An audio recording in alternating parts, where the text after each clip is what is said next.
Well, Steve just told me I've tried to kind of not look at Ken Pom and net this year, but this will be our first top 50 non-conference opponent in the last 7 years since Arizona. So I know it's the holidays. I know everybody's mad at us and me because we lost to New Mexico State in the pit. Correct? Yeah.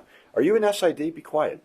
But huge game, huge opportunity. The timing is always hard to schedule these games, but very grateful for VCU to play this game, to agree to a home and home. I think it's a quality opponent, a team that's picked to win the Atlantic 10.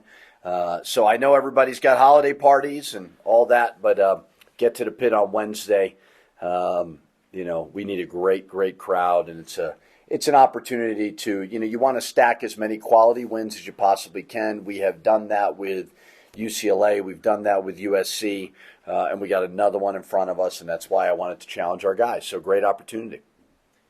You guys look at old Utah State film, or are they doing things different? No, yeah, I didn't watch that. I've watched the VCU stuff.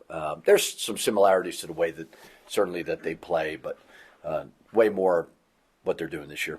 And Max Shula is a guy that, he was at Utah State. Local fans did get to see him play, but he seems to have developed over the last couple of years to a really, really good player. He was good then, but he's really good now. What do you guys need to do to defend him? Yeah, he's exactly kind of the big guard that we've got to do a better job on. He's big, and he's always been big and strong, but he's just developed his game. I don't think he has a real weakness by any means. I believe he was going to go to Villanova. Something happened there and ended up going back to VCU. So he'll be one of the better players that we've gone against. So individually, collectively, we need to do a good job on him. Yeah, can you talk a little bit more? Other guys, too, Bama still dropped 25 against Colorado State. You see out of him, and just kind of, what else they bring? Yeah, he's there. I think they're equal scoring, talented, aggressive. They took some transfers, whether out of Michigan, Oklahoma, obviously Utah State, who are really tough to cover. The Colorado State game was a good look for us because we kind of understand Colorado State and what they do, and that was their last game. And it was a close game until the end, and then VCU pulled away. But there's matchup concerns and challenges all around, and that's to be understood when you're playing a really quality opponent like VCU. I'm curious from Saturday night, how you guys approach game film against a D2. You guys still break it down, I imagine. Yeah. Not ignore it, but how do you approach what you're teaching them and sort of, is there anyone on the team that needs convincing that was a D2 team and maybe don't buy into it too much? Or I would be surprised if we have a big head from that game. Now, normally our post-game edits are about 13 minutes. They kind of make a couple director's cuts. I keep trimming them. I try really hard to keep the film short. That one was about, I think, 8 minutes. So shorter film. I would say traditionally we would, after a game like that with 2 games to prepare after, we would do skill work, free throws. High-minute guys wouldn't do much, maybe free throws, but we had a normal practice yesterday. And the beauty of that game was being able to limit some minutes of guys who were high-minute guys. So it was business as usual. We started that scout for VCU yesterday. But there were positives, regardless of who you play versus Western New Mexico, that we certainly wanted to illustrate as best we could. Have the guys gotten the message, or are you still doing that early morning workouts? No, we I think they understand the message, but no, we went at 11 o'clock yesterday, and we'll see. We're going to have 2 days of practice leading up, and then we'll do one more after VCU on Thursday, and then send everybody home. You can go early, you cannot go early. It doesn't, it's on me to just be relentless on them as much as I possibly can. You touched on this the other night, but it seems like coaching this team this year makes you more of a sports psychologist than an X's and O's type guy. Is that how much of that goes into coaching these guys, getting the message? Oh, that's every single year. Something that actually is really, really beneficial as a parent is I had coaching duties this weekend, but I also had parental duties, and I was able to go to Jack's game, and he's in 5th grade, and then I was able to go to Ava, had a couple volleyball games, and sitting with the parents really opens up a window into a world that you may not see as a basketball coach, and to see all that is put on these players' plates from the parents. Not to blame them. I don't want parents coming up to me at the game saying I'm blaming them, but it's all around. I'm hearing it, and I just chuckle at the amount of things that we are internally putting on our kids' plates outside of everything else. So there is a lot that is asked of them now more than ever. Social media, competitiveness of parents amongst each other because of social media. So yeah, I've been a sports psychologist for 13 years, practicing coach and sports psychologist for 13 years. Coach, what do you have to do to beat VCU, and what are your biggest concerns about VCU? I mean, to say there's one thing is very hard to do. I mean, it's just they're really talented, well coached. A program that's been to a Final Four, has high expectations. So for us, I mean, we got to do what we do. We got to compete for 40 minutes best we can. But they're really good. I mean, they're picked to win their league. They're a top 40, 50 team in the country. So there's no one thing, but it's just continue to learn from the first 11 and see if we can get some carryover. Coach, question for you about free throw attempts. Nelly, Mustafa, and Donovan leading the team in free throw attempts. And then there's a drop-off coming to CJ and True. They're 4th and 5th in minutes on the team. And I think CJ coming in 29 free throw attempts on the season, True 23. Are there more opportunities for them to attack the basket and get to the line? Yeah, they got to be better at it. I mean, they got to go make plays. They got to, within the flow of the offense. We've always been a pretty high free throw attempt team.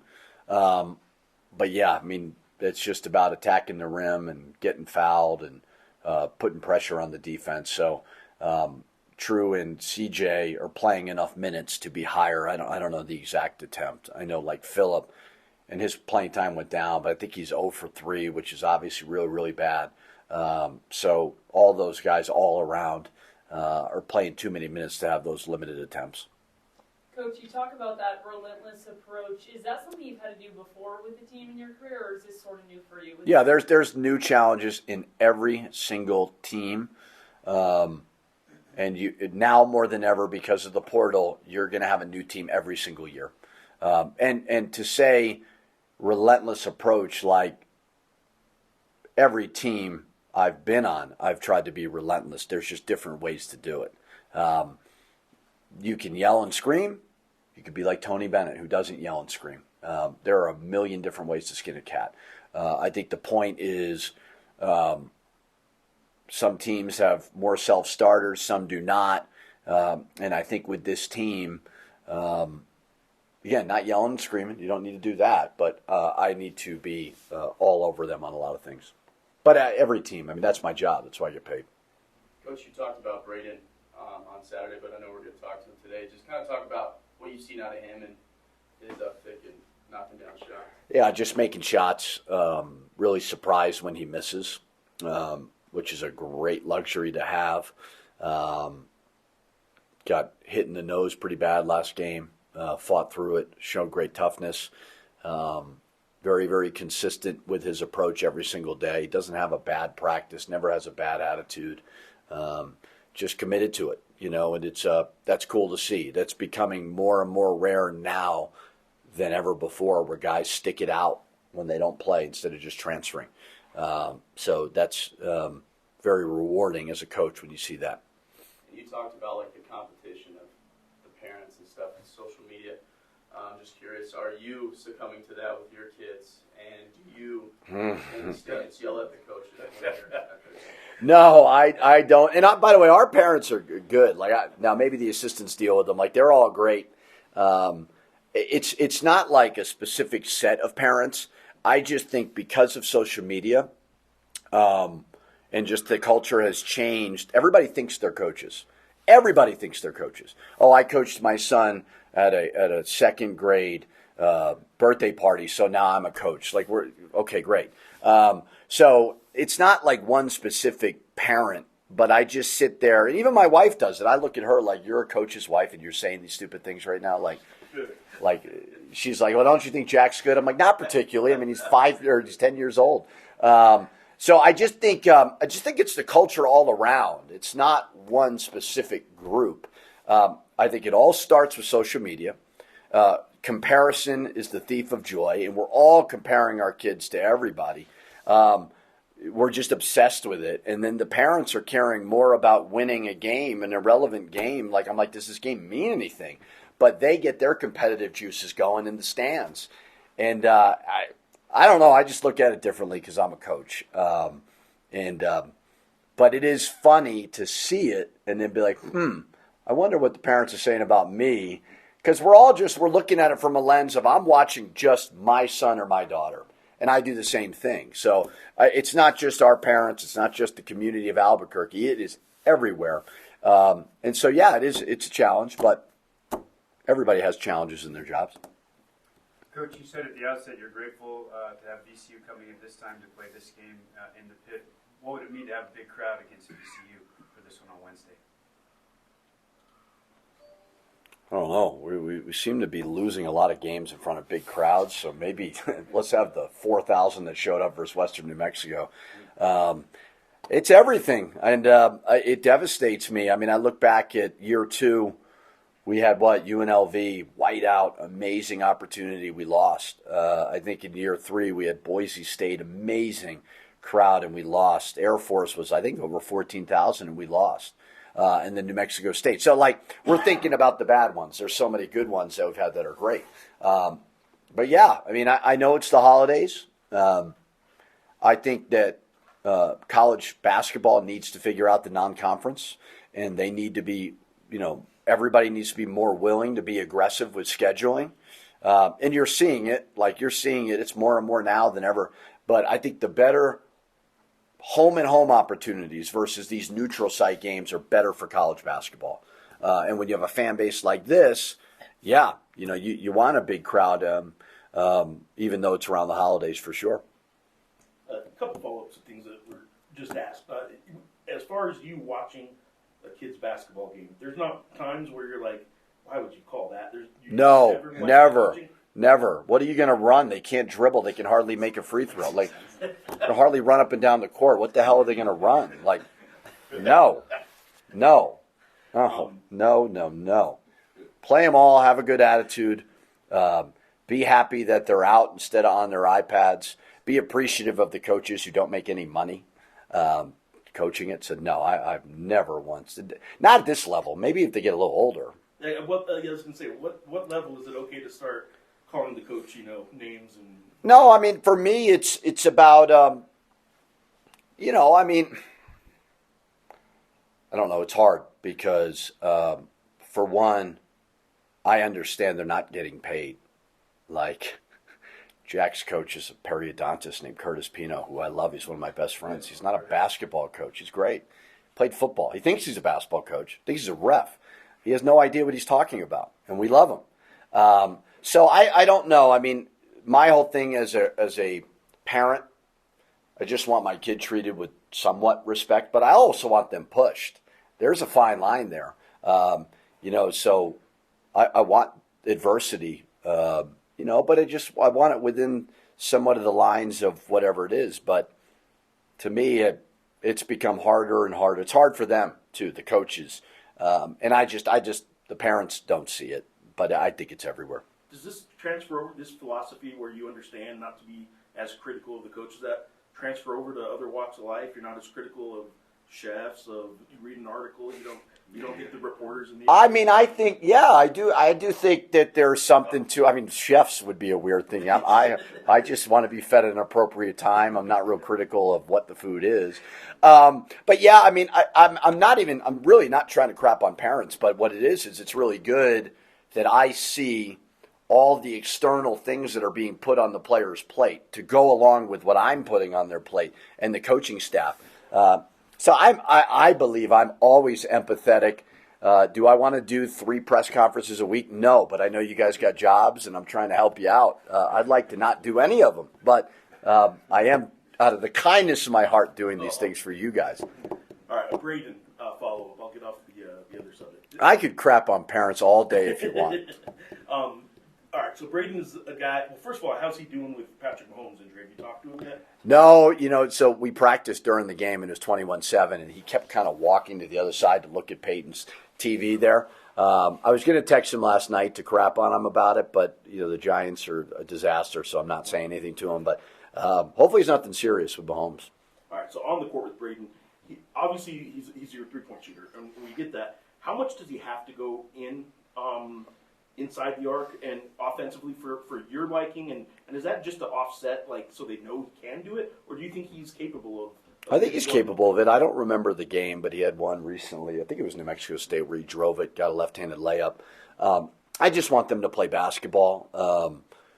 Braden obviously is a great threat, but you got to be a complete player, and if guys are, even the game New Mexico State, we ran kind of a play for him in the corner to get a shot. It was 3.8 seconds on the clock. He could have easily shot faked it. I mean, it ended in a goaltend, so it didn't matter, but play like the guy who everybody's going to say, we don't want him to attempt it, so your shot fake's got to be better. He can get into the lane, and he's a good playmaker, and he's got good size, but utilize the strength of being a feared shooter to your advantage. Coach, talk to us a little bit about the impact of Donovan Beck. He's had a great season so far, and how important is he going to be in this matchup going up against? I think he's had a good season so far. I think if you asked him, he wouldn't say he's had a great season. I think he'd look at that New Mexico State game and say he has to be better. I mean, I think everybody, coaches, players, everybody would say they have to be better. But Donovan is obviously a very, very important piece. There is a lot being thrown on his plate. And that's, there's the beauty of this becoming semi-pro sports. There's a lot of benefits, but there's also a lot that's being thrown on college-age kids. Donovan is highly touted, and there's a lot that goes with that. And, so I think if you ask Donovan, he'd say he's had a solid non-conference. I don't know if it's been amazing, and he's working hard, and, I think he understands in order for our team to be good, he's not the only one, but he certainly needs to play better than he did versus Mexico State. Coach, you talked last press conference and then here today that you have to play the role of a sports psychologist sometime. And you said last press conference that this team, more than any other team you've coached, needs that kick in the butt. Who are the vocal leaders in the locker room right now? And with the challenges with the transfer portal, I mean, you have guys here for 1 to 2 years. Is there a challenge to having a permanent locker room leader in this thing? Yeah, we were walking down the steps before the shoot-around, and Jovan, they'd had graduation, and Jovan had asked me, is this where I'm going to graduate? And it was such a nice thing. I was like, oh, my God, you're actually thinking about graduating from here? Like, you're not thinking about jumping in the portal right now? It was so, like, a naive comment by him, and I was, like, stunned when he said it. And I was like, yeah, if you're here in 4 years, like, this is, it was awesome. But, yes, you try to, as a coach, I think now more than ever, it's going to be every year. Everybody's going to transfer until things change, and it's disappointing, but that's the rules. So it's very important that I paint a picture of what I want, what I believe the standards to winning are. We've won 48 games in the last 2 years. We've been to 2 postseasons. We've won a championship. This is what's going to do it again, as best you can. Everybody has different leadership qualities to them. You're not seeing as many rah-rah loud guys as maybe when I first started, and that's fine. There's a million different ways to do it.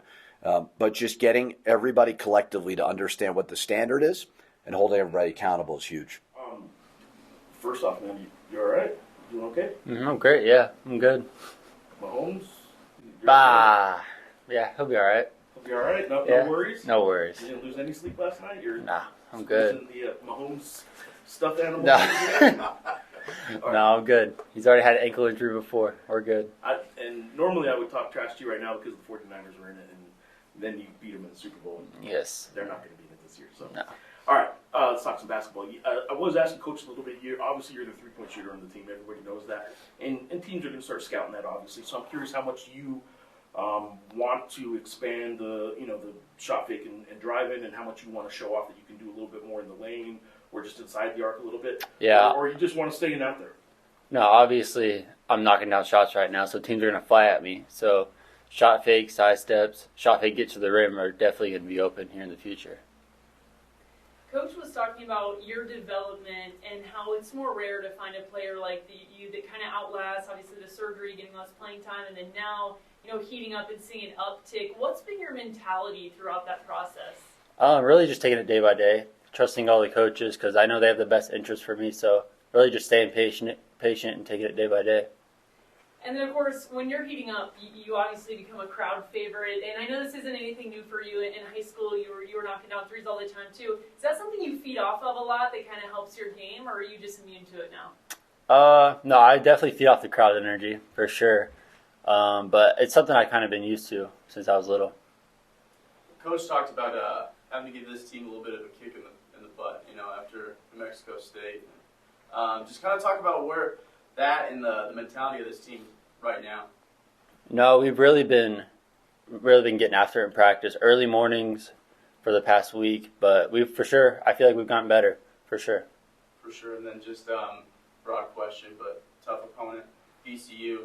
What do you see out of them? How big is this opportunity for you guys? No, obviously a big game for us. Good opportunity to get another quality win, but they're a good team, so we just got to be ready.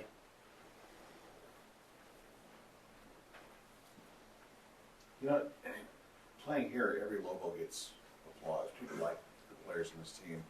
But it seems like people really gravitated towards you. Do you feel that? Like, do you sense that when you come to a game, or are you just so locked in you don't really notice? I really don't notice. I'm really just focused on our game, just focused on each play, really. So I really don't notice the crowd. And I'm sure we've talked about this before, but when you entered the transfer portal, you could have left. Mm-hmm. But you were in there for like 5 minutes, and you decided to come back. Just talk about the process of what it was like to maybe almost leave and then want to stay. Yeah, I went in there. I think I was in there just really overnight, and then I woke up, and I knew there wasn't going to be a place that I would like more than this, because of the coaches and all the relationships I have with them. During your time here, you were a guy who just really couldn't get on the floor, and now you're a legitimately key part of this team. You're a key contributor. For someone who's been through all the stuff that you've been through, and it's a very public thing that you've gone through, like how have you felt yourself change over the last probably 10 months? Oh, 100%. Yeah, I feel like I'm a different person compared to last year. Last year, I don't even know, like if I got in the game, I don't even know if I could survive 5 minutes in there. Now I just feel like I'm just more comfortable, really. Yeah, going off of his statement, I've noticed that too. It seems like you've really kind of come out of the shell, and there's more of a level of confidence when you're shooting. How do you feel like when the team is relying on you? I mean, does it just kind of up your game? I saw your family here. Do you just kind of up your game? You're a great shooter. Yeah. Usually when the moment's big, I try and step up, really. I've kind of been doing that since I was little, so when the team relies on me, I really don't feel any pressure. Braden, your initials are BA. Seems like a lot of people call you BA. There was somebody on Lobo Twitter that came up with a nickname for you, the Burka Assassin. Do you have any thoughts on that? No, my mom sent me that the other night, and I'm all for it. I'm not against it. We've talked to Coach about this team specifically and how he's adapted with his coaching style, but I'm curious, how would you describe this team and how it compares to other ones that you've been on here? This year's for sure different, just because we don't have a bunch of guys that are just like out there, have a lot of energy like House. So it really just takes more of a team effort just to bring that energy out of all of us. Has that required anything different from you? Obviously, having more success this year, do you feel like you need to be more vocal, do anything different for this group? Yeah, I try to be more vocal on the court, try and just give all the guys just energy, confidence when I'm out there. Curious a little bit about, you just touched on it without House being there and all that.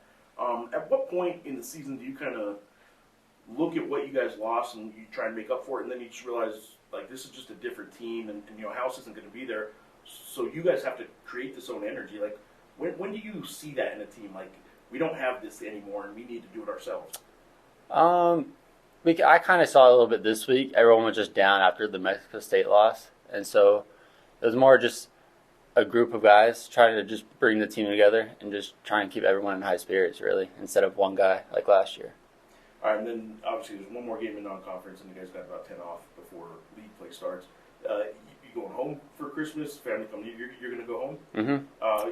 Do you have, cheesy as it sounds, a memory of your favorite like Christmas gift growing up?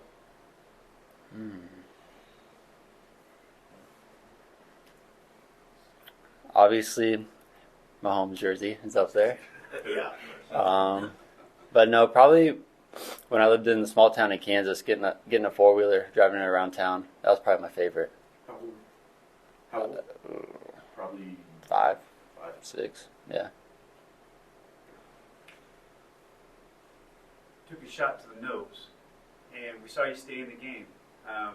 The development of your toughness as a player and growing physically and be able to withstand, Division I college basketball and stay in the game and be a guy for the Lobos this year. Yeah, no, I'm for sure feeling it. My nose for sure is still a little sore. But yeah, just really just from AAU and from the people I know that we just developed toughness, just playing through anything really. So, like me getting that shot to the nose and staying in the game, that's nothing new for me.